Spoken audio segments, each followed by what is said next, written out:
TV yo yadda mu ngalo zo. So bw'obanga otambula obanga oli waka amasaze gavuddeko osobola okutugoberera wonna wooli ne Afro Mobile.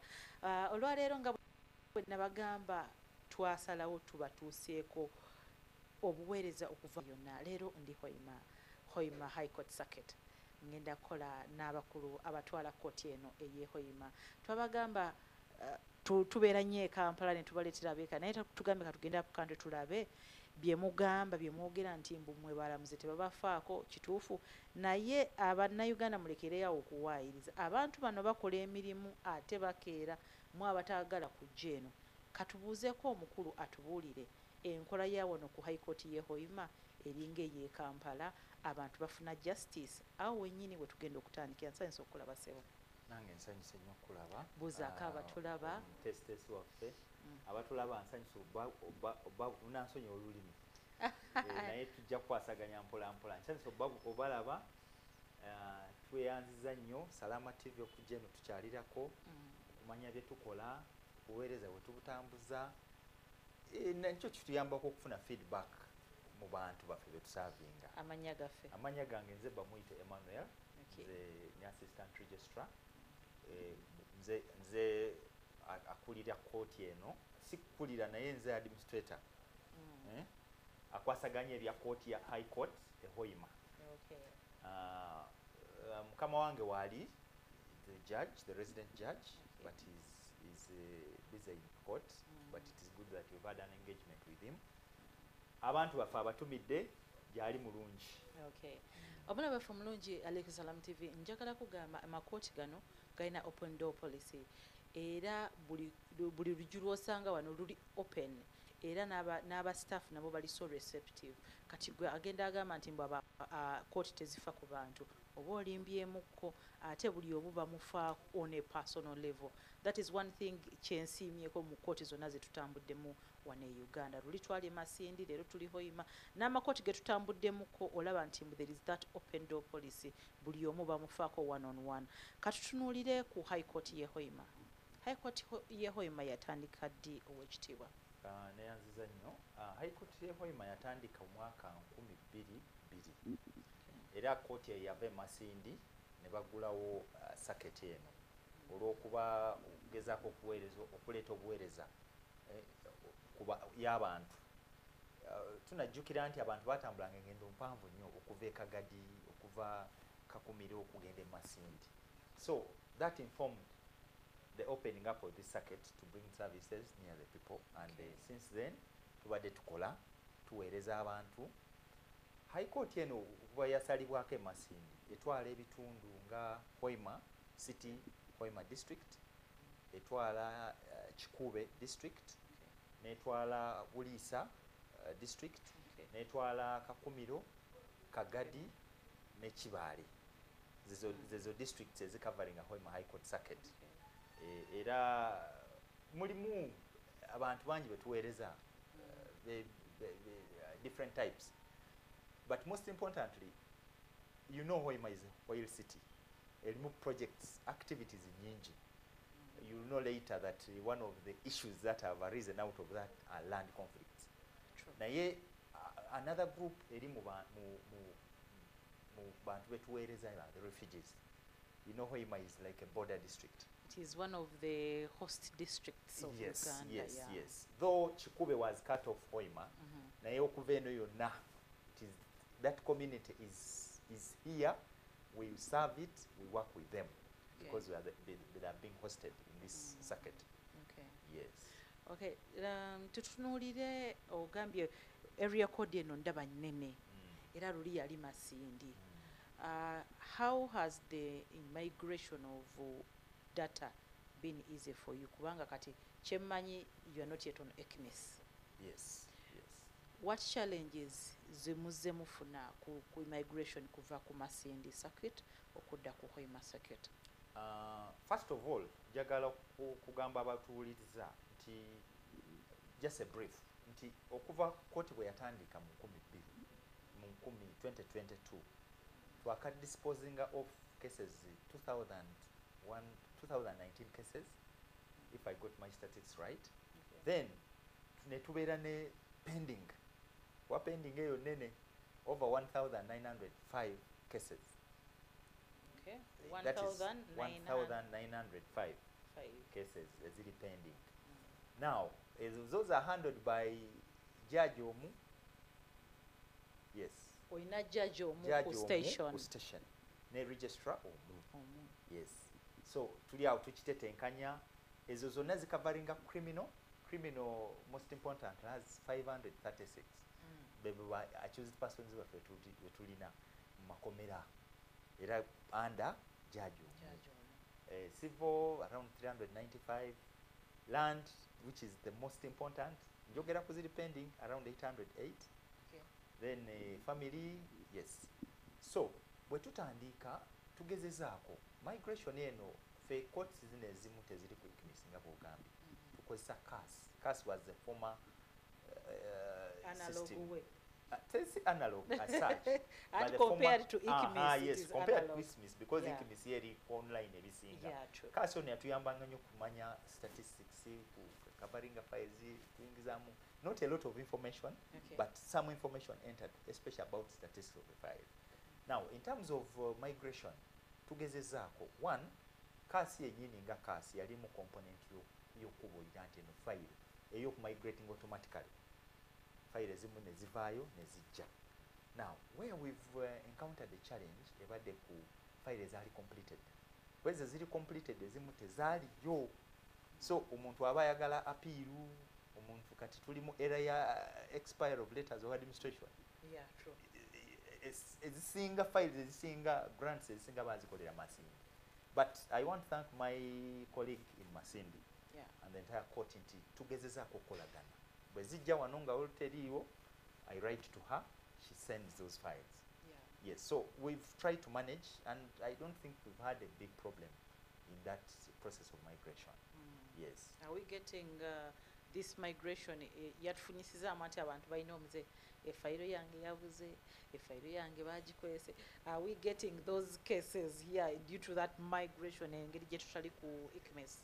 Yes, okay. I don't want to say temuli bubeeramu obwo obujja ng'ebuze naye we've explained to them. Tubabuulira nti mbeere patient. Jjukira nti n'oli file ezisinga ze bataaleeta zaali completed. And you know, in that migration process, we didn't carry completed files. Those that were completed were archived in Masindi. Kachiba kitegeeza nti balina onoonya. Tugenda mu records zinanoonya n'akechecking n'achecking. Kayinza okozanga file ng'emaze emyaka 10 eri omu. So twetagamu patience, and I want to thank our clients. Babamu bakitegedde because we try to explain to them. Abamu ne bagezaako n'okutuukayo. Agenda agamba naye mulamuzi Masindi. Kino kyaliwo omulamuzi munno eri yangambye naye njagadde ku following up naawe, and naabo tubeebaza kuba nabo batwangwizaako omulimu ogutambuza. Okay. Webale nnyo ow'ekitiibwa omulamuzi. Katutunuulire emisango nga bw'ogambye tulina land cases nyingi. You know, Hoima or Bunyoro has a history of not having land titles. We have that old system of land ownership of Bibanja, Ndagano, which is, how are you handling cases z'ettaka wano mu Bunyoro? Naddala mu area code yeno. Kubanga oyina ekifo ekiyina absentee landlords. So cases ezo nkimanyi oyina nnyingi, abantu muzimaliriza mutya? Cases ezo nnyingi va ku absentee landlords. Naye waliwo n'awatali kyapa nga bw'oyogedde. Zi customary, zi data yandeka. Now, it has even become worse with the projects in the area. Nti abantu balwanaganye nnyo ku mataka. Take an example, Bulisa yo, it was public. Tewali yalina nnyini ttaka. Naye kati ogenda okulaba oli ajja nze banzalira wano biki ne beesika. What we are trying to do, me advantage in nti have had a land administration background. I crossed over from Ministry of Lands.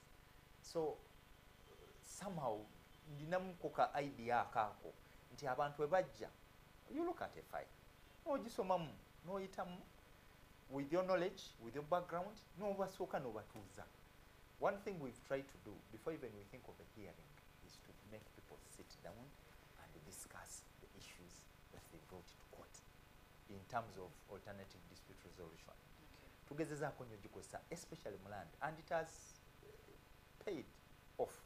Nti abantu abamu when you sensitize them sooka ne tubasomesa, tugezaako basomesa amateeka g'ettaka ne tubabuulira kino ne tubabuulira kino, issues of succession, crossover into land, and True. it has been one of the biggest cause of conflicts. So tugezaako basomesa amateeka ago. Bwe tumala obbasomesa ne tubaza ku mediation eyo ne tubayitiramu what are the advantages that come with you okutuula. Take an example, it's a family. Oyinza obutakikiza nti mu kkooti mwe tulina maama alwanagana ne mutabanyi alwagana ne bbaawe, oli bamusasudde oli maama alwana ne muwala we, ate ono omwana ettaka ayagalako ngoba ku ttaka, awulira nti bandoga, no such kind of thing. Okitege. So tugezaako obayisaamu with us as the judicial officers, but also with our mediators. But mediators abamu they have a spiritual background. So you realize that mu kwogera nabo you look at it two way. Nti obasomesa amateeka nga bwe gali, naye abamu n'obaleetera spiritual angle. And I want to thank the spiritual leaders in this area, the bishops, the sheikhs, the pastors, bonna bali actually our mediators here. Our mediators era bakoze omulimu munene nnyo okukakanya families zino. Era ogenda okulaba nti conflict ezimu ezisobodde tuzimala ne tuzikola ne tuziggwa, ezitasobose ne tweyongerayo ki mu kkooti. Naye nga we've used so much of mediation with those different personalities that twogeddeko and institutions. We happen to have other justice institutions were justice within the area. Okay. These legal aid justice centers, we have of recent Redeem International, all of them we work together okulaba nti ensonga zino tuzikakanyako mu bantu. How often do you hold mediation outreaches to the people? Now, is it like maybe this time we have, because in Kampala but what holding namwe mukola oba mwe musigalira mabega kati ffe we've not yet what we are doing, okay, it is akin to a mediation week, but tufunamu olunaku tubadde emabega tubadde tukola twatandika na quarter, naye as we go on reviewing tusazeewo nga kkooti n'abalamuzi bange bonna mu region nti from magistrates to high court we going to do every month ofunamu olunaku lumu n'oyogera n'abantu kuba kye tulabye nti abantu bano basomesa amateeka, it eases your mediation. Okitegeera. Okay. But on top of that, every time you file a matter esookera ku mediation. That is a rule. Every matter that you file, mediation. Ne musooka ne mujogerako ne mulaba. Yeah, we've come here where we've seen lawyers come and they're arguing here and there. Naye ate ogenda okulaba nti bwe muengaginga mubengaginga ba respondents and defendants. But defendants, the parties bennyini sooka obaleke. Naye ne balawyer bennyini, they also disagree. Now, of course, when lawyers disagree, it becomes hard to convince the litigants that mediation is good. But I want also to thank the lawyers. They've also adopted. Bakyembracinze, bakkiriza, abamu bajja ne bagamba mulamuzi, ensonga zino kazitukulekere, ozikwatemu. So ekyo kyo kiba kiwa confidence ne ba litigants nti ki. So what we are trying to do is that we have that engagement of tibadde ku quarterly basis, but now we've agreed within our judicial officers that we do a month, get a day where all judicial officers engage on all fronts. You know, when you talk about ADR, the other components, you spoke about mediation. Okay. But mulimu endalanga small claims. Yes. Mulimu endalanga plea bargain. Mulimu mediations. So we are looking at all those avenues in ADR okulaba nti tukendeeza emisango gyaffe gye tulina. So going forward, we engage on daily basis as and when you file a matter, but at the same time get a day in a month where you engage the entire community. This is open, akin to mediation week, though wano tuba tetugireyo misango gino gye tugenda Emirala. okutuuza naye tubayisiza buyisizaamu mu mateeka. Abamu bavaayo ne baga mulamuzi buli wayogera ekintu kino ffe twagenze mu famire ne tutuula ne tukaanya nti ensonga zino tuzimale, and it has paid. Yes. Okay, webale nnyo owekitiibwa omulamuzi. One casual note nga bwe tumaliriza aka section kano. Kimanyi tuvaako this is not your home. Naye bajjajja bange ndi musogaso. I'm home. How have you found Hoima? Hoima is okay. Kubanga ogendako oli omuntu ne bagamba oyo omulamuzi tumwagala nga ng'omulamuzi tali popular mu bantu naye guno omwaka ne last year twali tulina on the theme of people-centered justice. How are people reacting to the justice tips? Omanyi ekintu nange obulamuzi sibuluddeemu nnyo. I think I've done 3 years. 3 years. But one thing I've noticed is that how you manage the people webakwagali. Okimanyi ffe abalamuzi tulinamu kali nti tobeera nnyo mu community kibiki naye how you manage them. One, in this era, why do you close out people? Abantu bano abamu bajja n'ensonga nga ntono nnyo naye kati gwe ng'omulamuzi ate lawyer at that, how do you give back to the community? Can you be able to engage that omuntu oyazze n'ayingira? We do open door policy across board. Enter as long as court is not in session. Walk in, walk out. Abantu bajja ne bafuluma ne mwogera nabo ne bakkiriza. So I've not found issues. Number 2, in terms of responding to the concerns, especially these complaints. There are complaints we handle on set. You walk in, you tell me, ojja kuŋŋamba nti naye mulamuzi fayiro yange teyagizibwa ne nga gijeeyo tutundeko. The people matters have been dismissed. Naye because of lack of knowledge. Ogenda okulanga okikolera awo immediately n'okimanejinga n'ekigwa. So ekyo kituyambako abantu nti they know that you can walk in this court, find a mulamuzi n'akuyamba mu nsonga zo ne zigwa. Ze tutasobodde kuyamba, we follow up with them. And I think so far not so bad. Sagala ganti tuwane nnyo. Naye when you get feedback from open days and what, so far not so bad. We are working well with them as a community. Other stakeholders, police. Yes. Prisons, How are police. they making your work easy? They are very good. I have a very good stakeholder community here. Balungi, they respond. Every time you call on them, they come. We've worked well. As a fact, I've not had any issue. Not even with my lower judicial officers. All of them, we work on well. Issues to the discussing openly. Netwogera mu RCC, mu DCC. Wetufunye obuzibu juzi wale twali mu prison nga ose atugana prison ejudde ngamba no, how do we manage this as a team, because you know there is that component of security. Okay. Yes, so it has also been good really. Omulabi wa Salaamu neyanziza nnyo owekitiibwa omulamuzi leero tuli Hoima ku High Court Circuit. Ali ku Salaamu teweerabira, tulina projects ezigenda mu maaso, tulina omumanyi wa Salaamu babadde Hoima era tugenda ebusoga okuddako, tudda busoga ab'ebusoga mutulinde ebusoga Mbale stretch eyo Eastern Uganda mutulinde, naye ekikulu waliwo road to Makka. Road to Makka tugenda kulaga buli kimu ekifa e Makka. Ab'ebitongole ekibyo abantu bangi nnyo mugamba gundi namuwadde ssente zange antwale mu hijja n'atakutwala. Tugenda kulaga company ziri certified kutwala abantu ebweru. So project eriwo road to Makka nga wetukuteeka ogenda mu hijja. Kangendeko mulango bwa bakama bange tova ku Salam TV. Eno ye Salam TV.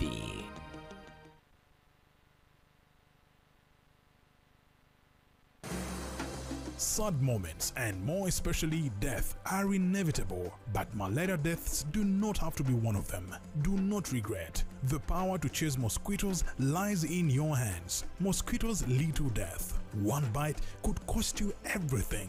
All you have worked for will be left behind. Your children will be left in the hands of no one. All property will not protect you. Sadly, your friends and family will move on. Protect yourself and your loved ones from mosquito bites. Sleep under a mosquito net every night. Clear bushes and stagnant water around your home and close all doors and windows by 6 p.m. The power lies with you.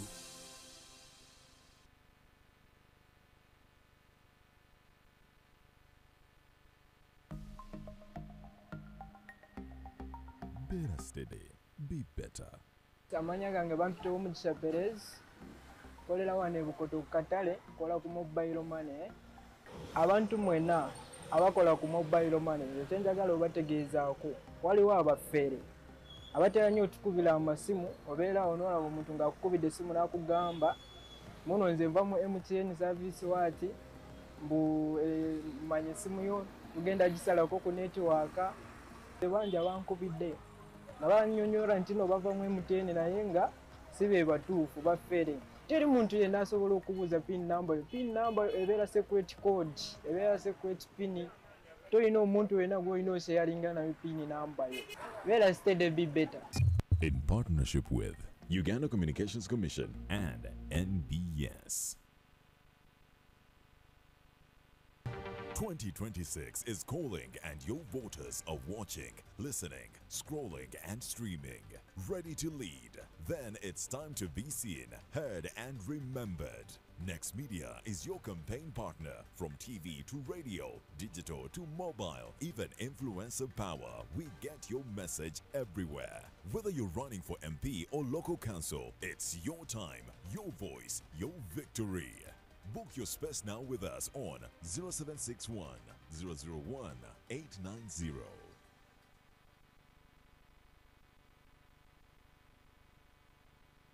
Mu nseera y'emitimbagano si buli ky'olaba nti kituufu. Amawulire amafu ensangi zino gasaasaana mangu okusinga amatuufu, ekituleka nga twewuunaganya wakati mu kusoberwa oba kiriwo ekituufu. Amawulire amafu gawabya era galeeta okutya n'okusoberwa. Dismiss ye kakuyegazze okukutaasa. Lowooza nnyo, weebuuze bulungi era sooka okakase. Twegatteko tumanyise bannayuganda ku bituufu byokka.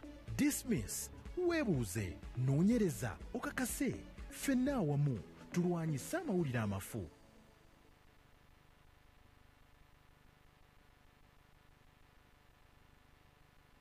Don't miss out on being part of the ultimate game changer. Omumanyiwa Salam TV is expanding nationwide, bringing life-changing prizes to all Ugandans. Everyone can win, including cars, Haji and Umrah pilgrimages, land titles, hard cash, home furniture, TV sets, and many others. Partner with us in this noble cause and let's transform lives together. Don't miss out. Call or WhatsApp 0776 988 064 or 0702 988 064 for more information. Get ready to win from June 10th, 2025 to February 14th, 2026.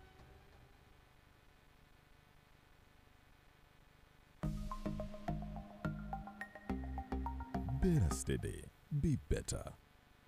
Sometimes I've been affected by those who send me money, by those who tell me send money on this number. If you don't send, we are going to switch you off. Recently, there is a man who keeps calling me from West Nile. He keeps sending money on my number, and thereafter he says, you send back my money.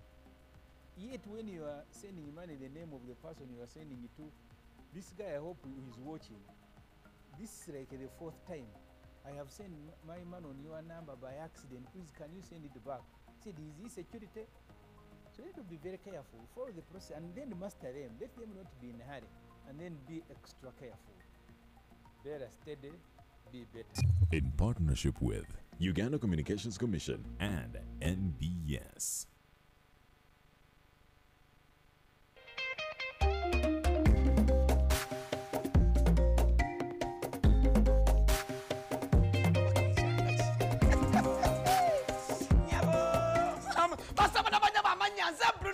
omuzukulu mukumandiga nateera nga nyingiro ne banafa ba MTN wanji MTN walololo MTN egamba ki to get the power to win njagala ofune eryanyi nyo ofune eryanyi okuwangula ogenda kuwangula ota ngenda kubanga obukadde 10 buli wiki wanji ngenda kubanga kwasa obukadde 10 buli wiki ku simu ye nyinyi kyabonka kimu kyokka line ya MTN bana beka buli ogenda okusasula ekintu kyonna ogenda okusasula ntakwese momo obulira buli ogenda okusasula ngwena kyosasula kyonna kozesa momo oyinza okuba ngenda kwewola kasente kozesa momo wanji ogenda kuinvestinga kozesa momo abwe MTN we jamani nekwa obukadde 10 buli wiki wala kastejo bimala bwe pa wentandika ngamba kiye kiriwo wanji nenkwata ku masimu ngamba halo walirudawa tinze tirinyi halo walirudawa zendi guru halo walirudawa ndi mutukula halo oliwa ndi mwanange ndi wano mu office ntudde nyiga ma computer nenkuta awa namwe kasana benesi okuberanga mwana wote koze bitu no amanga epeyinze ebolowinze investinze ngekozesa momo. Remember to dial star 165 or use the momo app to borrow, to pay, to invest, and you could stand a chance to win 10 million weekly.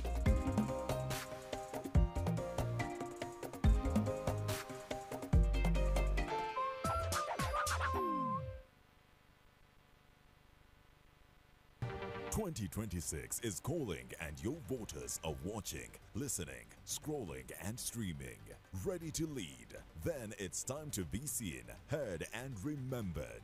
Next Media is your campaign partner. From TV to radio, digital to mobile, even influencer power, we get your message everywhere. Whether you're running for MP or local council, it's your time, your voice, your victory. Book your space now with us on 0761 001 890. Eno ye Salam TV.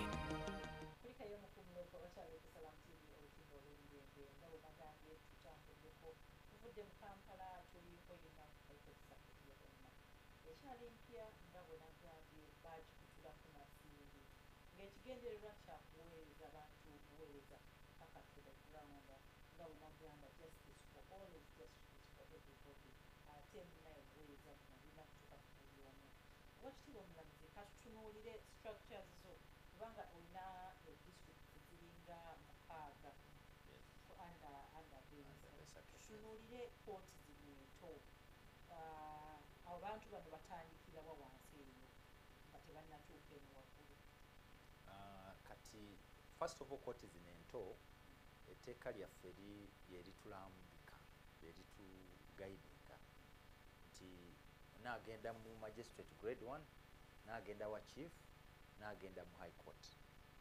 Matters that are beyond 50 million as of now, the legal regime zigenda below 50 million wa chief. Kati wovao then above high court.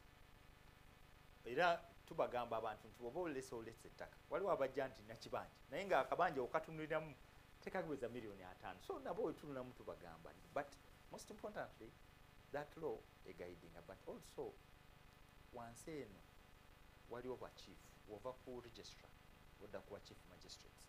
As I said nti wano tuna chief magistrate areas 3. Tulina Bulisa, tulina Bulisa handles Bulisa alone. Yes, Bulisa as a district. Bulisa is a special kayo. Then you have Chibale.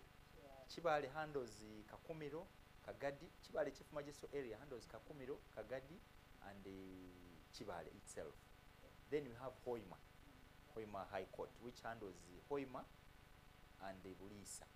Hoima and Chikube. Chikube court yayo je so predominant is Changwali. Eri wanse eri ku refugee Changwali G1. What level? Grade 1. It's a grade 1. Now with the instrument yaja in future tugenda kwesanga tulina city court chief magistrate. Hoima City. Then tubeere ne chief magistrate ya Hoima. Yes.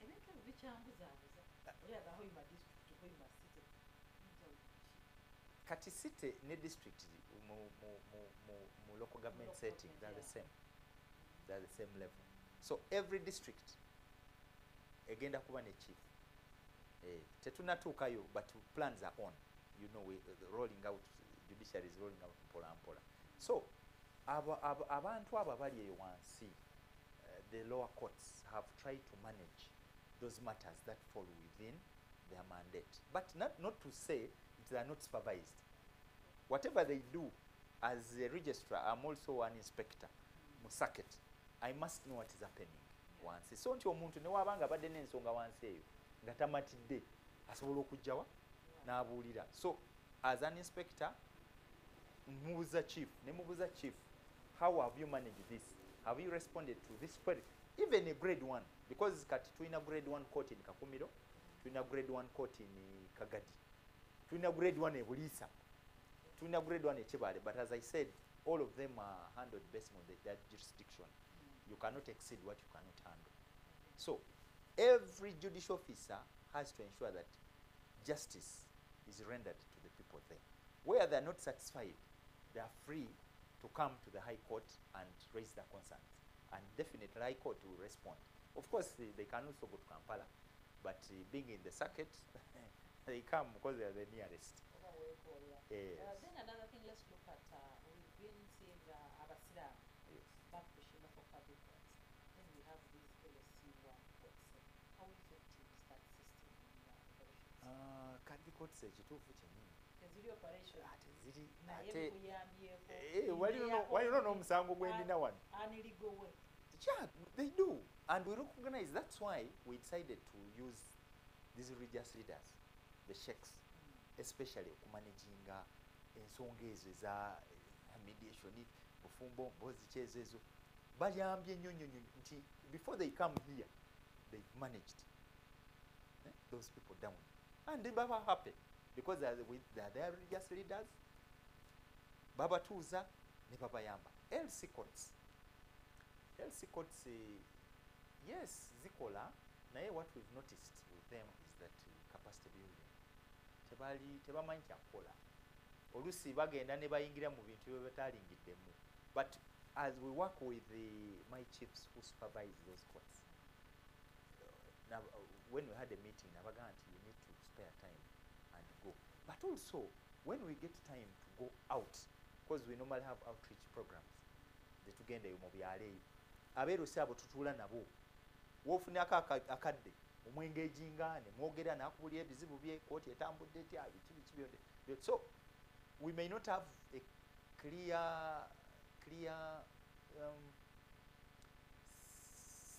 court where ziri ziyinza okuba zifunctioninga mu mbeera zaayo, but we try to bridge the gap as and when we get that opportunity to engage with them.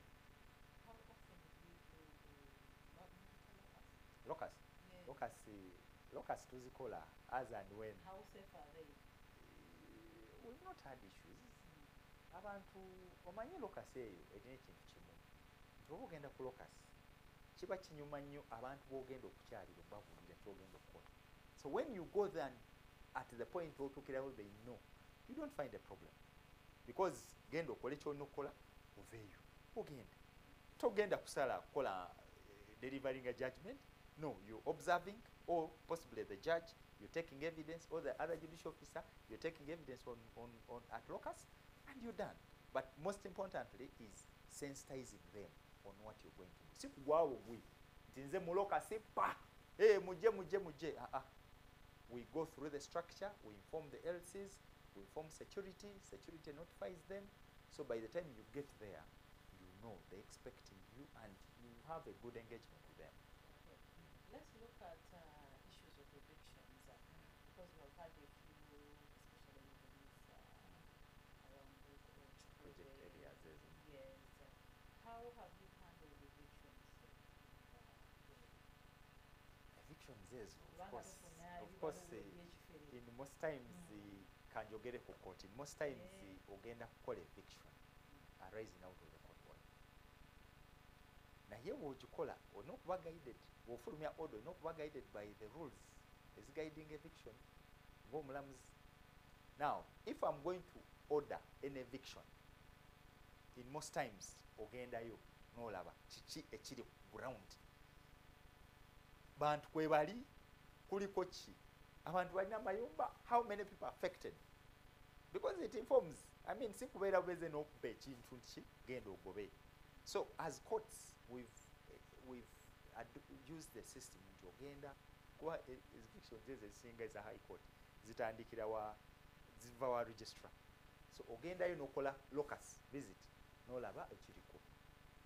Where you find a challenge, you return to your judge and say, my lord, waliwo issue eno n'eno, how do we manage? Waliwo bano abantu baliko. Of course, not to say that you're watering down the judgment of court. Okitegeera. But we must be alive to the fact nti abantu abamu oyinza okwesanga mu muntu ogenda mu eviction temanya nakumanya nti waliwo omusango. Kati ova ku ekyo waliwo zino za ekimpatirire ezo bakole. Waliwo ezo. Naye ezo of course we batayise mu court. Ze zibeera nnyo mu insecurity. Zibeera nnyo mu security angle omwo ne batambula, though still people have ended up in court. Yes. Where they end up in court and you're able to either maintain a status quo or they do make any orders that help. You make them. Okuyamba abantu. But also, we are trying to still sensitize these communities. So how do we prove these court orders? Order ebeera ku file. Court order eba ku file signed by omulamuzi. Simba wakati w'ekitiibwa. Nze bandeetedde court order. Bwe bandeetedde court order.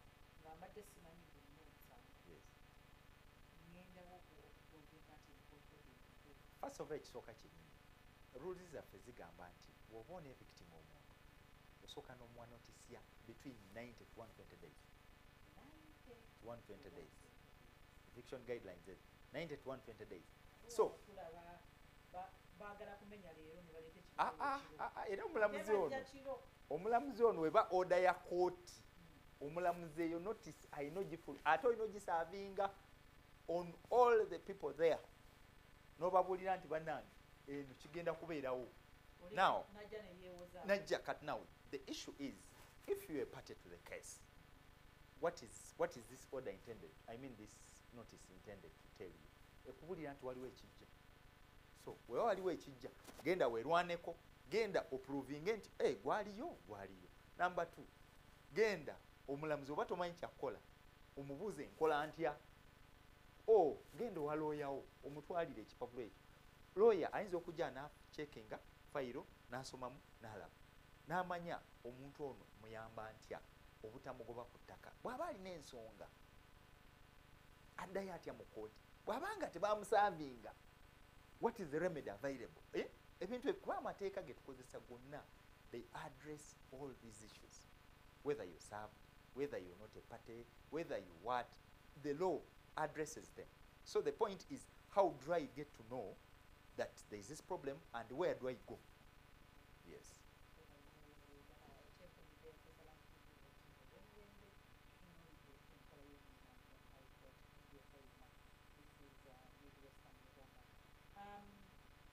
Fenna wano e Uganda nga bwe tugambye twafuna transfer migration from Masindi Kigula owekitiibwa Badagula Ebuga tugenda kukola ki okumalawo what remedies do you have nga omwandiisi omukulu wa kkooti okumalako okulooto? Ekituufu emisango gyo mingi nga bwe tubona kugamba miyitirivu, but one twagezaako okuleeta component gye twainnovated ya online nti omuntu one applications zino waliwo bu applications obwo bujja njagala kuyimiriza njagala kola kyobwo omulamuzi twatula ne tukaanya nti tubukolere online. One, it reduces the cost ey'abantu bano okujja, but also ebyokukolamu bibeera bitono olusi. So bw'ojja no highlightinga issues ezirimu, it takes you a short time and you're able to dispose nokirekera omuzamu okola ruling kwekyo. Number 2, so ekyo kitukendezaako one omujuzo but also the load that we have in this court. Number 2, we've had engagement. Tugenza okulanga backlog ono asinga ennyo, sigambye nti awala tewali ennyo ali mu land matters. So we intend to have a session. Session ebeera mu kakasente, but even our administration has picked it up. Nti twagala kugenda kolayo land session tupikingemu those old cases ezo zijje tuziwulire But also there is a continuous process still to manage the backlog. Sekitegeeza nti omusango oba gufiling emyaka 10 emabega tosobola kuteesa. Mediation is in there. There are people who have settled matters of 12 years here. Ne bajja ne bagamba mulamuzi okuvawo wajja wano n'otugamba ekintu kino ne tuddayo twagenda ne tutuula ne tukanya era ekipapula kino tukuleesa okoze ki osayininge. So we are using all the avenues. Mulamuzi the judge every time he looks at a file akugamba file eno soko gizeeyo kubanga tugenze okulaba nti emisango period gye tulina adjournments given the load myezi ng'esatu kati mu esatu egyo twagala tulabe ki kye tusobola okukola muko tusobola okuteesa tusobola okwengaginga parties kiki ekinene nnyo okay bwe muba tukaayana kiki ekitukayanya tukayana ku saizi so bwe mutuula you narrow down the issues ez'omulamuzi yalisazeeko. Take an example of administration of estates. Waliwo abajja n'akugamba nti nze ono teyagaba ttaka naye ng'ate agamba nti agamba ettaka bali alikozesa naye ng'ogenda okwetegereza nti tekuli administrator wa estate. 10 years down the road the estate is there for anybody to tamper with. Ne tubagamba atusooke tufune administrator. Bwe tumala ofuna administrator alina buvunaanyizibwa ki kugaba estate. So bw'oba ogigabye ki ekiddamu kati ogenda okulanga buli omu woogaba conflict evudde. So we pick on files tukozesa mediations tukozesa those sessions ozisubeera mu kakasente naye government is through our administration they are trying to lobby also in other cases like criminal. Tulina nkubuuliddeko nti tulina those refugee areas. We've had United Nations Refugee High Commission for Refugees through their partner implementers batuyambyeko okufundinga sessions. We go there mu refugee ne tutuula ne handling sessions especially criminal cases. We've had other partners funding SGBV cases. Ezo nazo zizze ne tufuna session ne tugenda ne tutuula ne tuziwulira. We've had plea bargains. Now people have been there in prison. Omulamuzi ava wano n'agenda mu prison ne twogera nabo ne tubagamba tuzze kukola plea bargain. Who are those who are ready to do? N'olaba nga bavaayo. The last time we went to prison there, in a very short time, like 3 days, we were able to dispose of over 70 matters in a plea bargain. Some of them old cases. So ekintu kye tugezaako gamba abantu nti backlog eno si ya judiciary yokka ya ffenna. Avenues government zeetaddewo zonna okukozesa tuzikozese. Tuleme kuteeka munyeereto firimbi wali tutazikozese. Omanyi bulungi that's a criminal. Omanyi bulungi nti wakwata omwana. Lwaki tovaayo nogaa nti mulamuzi ekituufu namukwata naye mbadde nkole nkyambuulira okitegeera. Now that helps nti oyo ajja kuvaawo agende. Now in the lower courts still there is a component of plea bargain. Ne plea bargains buno bu offenses obutonotono buno plea bargain tugipushinza every day every week there is a day for plea bargains and they accept never decongesting prisons ezo banga zisse. Then also small claims nazo zituyambyeko okukendeeza ebintu nga some of those cases. So we are using all avenues available okulaba nti ematters zino tukendeeza backlog kuba bwe takikola bwe tutyo bwe tutakolagana ffe n'abantu government n'abantu tetujja kijjawo era zijja sigala.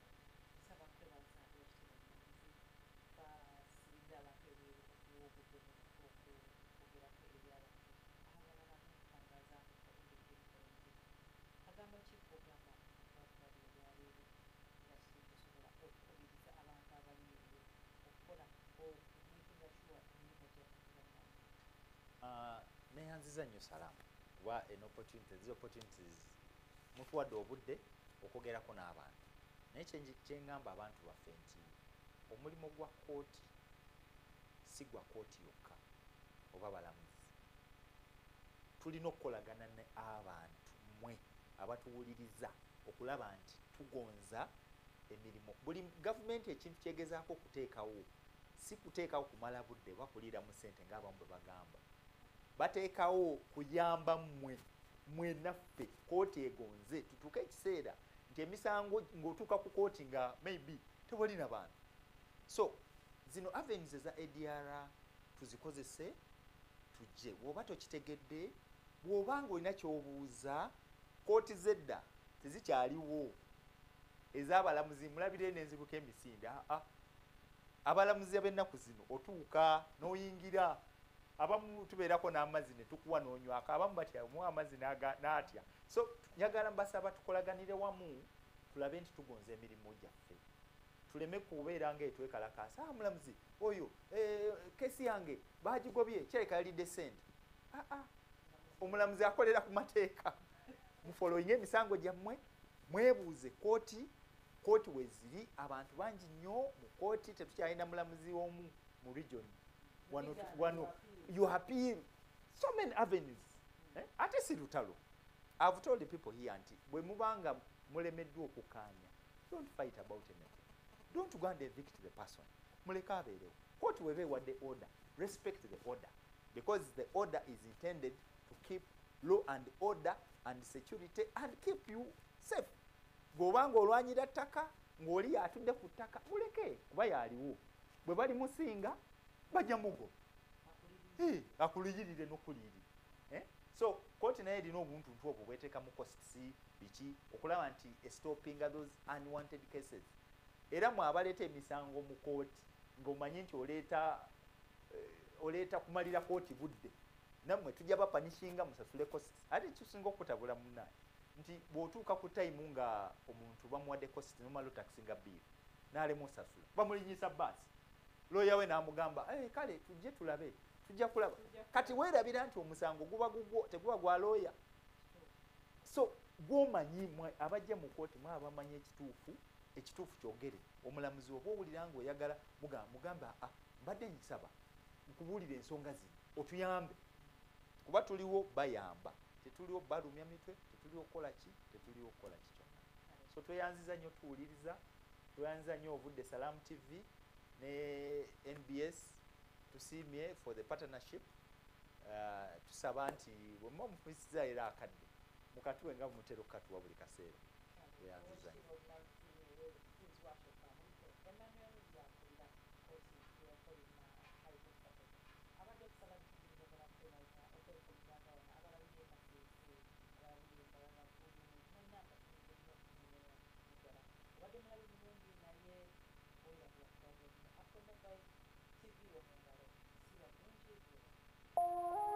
Eno ye Salam TV.